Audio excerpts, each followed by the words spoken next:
guys, today we are going to be looking at the Transformers Cybertron Downshift. And here he is, and boy, I love this toy. I haven't had too much experience with it. Like, I've had him for a very long time, really long time, but I never really played with him as much as the other toys. But man, is he cool. He's got the exposed engine up here, got the intake hood, got the nice aggressive grill.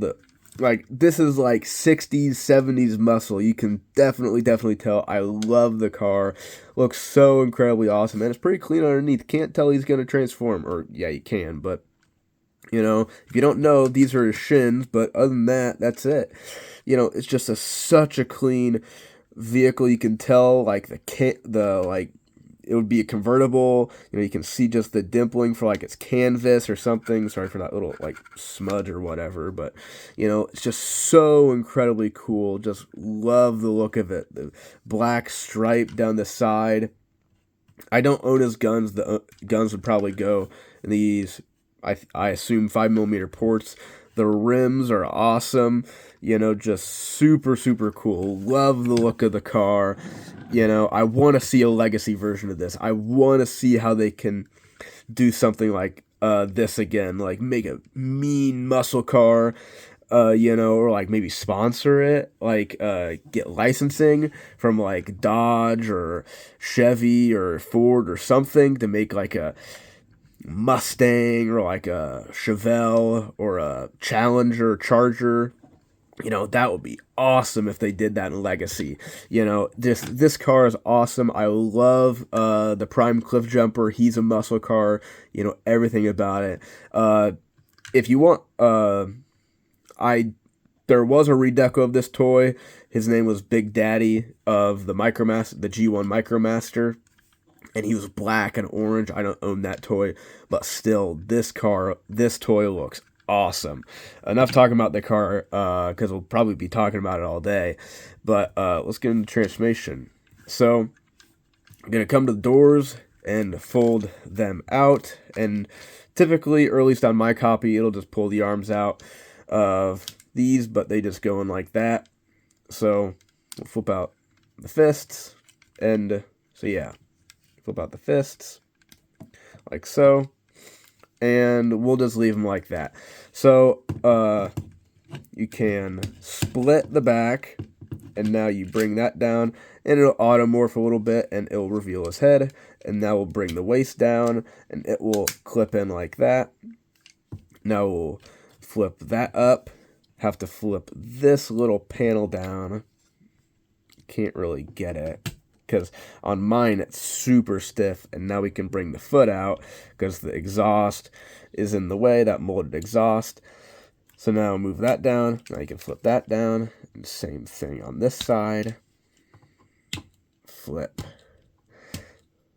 that down like so, and that will make like a heel, I think. Now you can bring the foot down and close that up all the way, straighten the legs out, straighten the arms out like so. Just raise this up just a touch. And now if this, you know, put that back if it hasn't already just done it itself. And here we are. And this toy, it is so lovely, you know. Downshift, he first debuted in Energon, and he was colored like Wheeljack. And so him, once again, being Downshift, has the head sculpt of Wheeljack. You can kind of see. So yeah, obviously his guns. I think there was some way you could put the guns on the shoulders. I don't know how you do that. But obviously put the guns in the hands, and he does have a decent amount of articulation, like most Cybertron toys. He has a little bit of head swivel. I think if you were to pull it up a little bit, maybe you can get a little bit more, but obviously arms can do a full 360. Could get a reverse butterfly joint if you need it. No swivel, 90 degrees bend, and you could use that if you needed it. Nothing at the waist. Kick forward, kick back if you move that out of the way.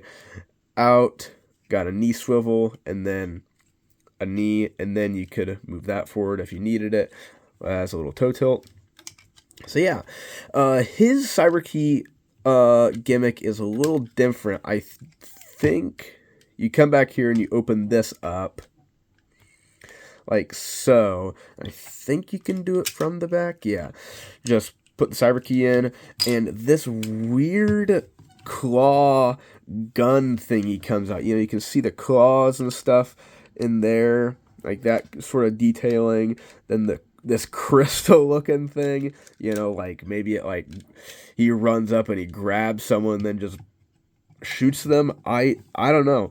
You know, it looks different, you know. It looks decently cool, you know. It's weird, it's fun, it's dumb, you know. So yeah, just close that up, shove it back into his chest like so. And so yeah, this toy, I don't know how much he goes for, both him or Big Daddy, from the '07 movie, but dang, for basically a generic toy, he's pretty good. Obviously, his car is a bit more special, bit cooler than the robot mode. The robot mode is kind of just standard, you know, hood, chest, or front of the car makes the chest, the doors are the arms, then the back of the car makes the legs, you know, kind of generic transformation. But, you know, that's, you know, it just shows that you don't need to do something too complex to make a really fun toy, you know. And he's decently proportioned, you know, like his back isn't like flatter, so, you know, like it equals itself out, since the back of the top of the roof is like on his back, and then the front of the car juts out at his chest. It kind of balances him out. And then obviously his long shoulder pads and his like wide legs, you know, he's kind of he's proportioned awkwardly, like to like other toys, but, you know, to himself he's like, you know, he doesn't look cumbersome. You know, you can still probably put him in some decent poses. Ooh, that's tight. If he could swivel his head, yeah, it might help a little, but, you know, he still does some decent poses, you know.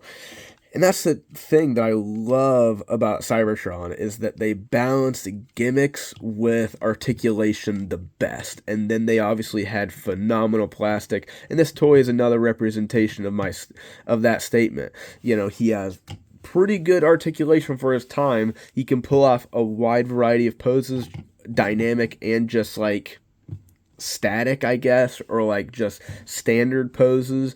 And then he has a decently fun gimmick, you know, just a very, very, very simple toy, but does a lot of things right and doesn't really do too many things wrong. Yeah, you might be a little kibbly, but, you know, you're gonna get that. So yeah, that's really all to say. He is a very fun, cool toy, but he doesn't have the most things to talk about. He's not super good, but he's not super bad, you know. So that's what I was talking about. So yeah, so till next time, see ya.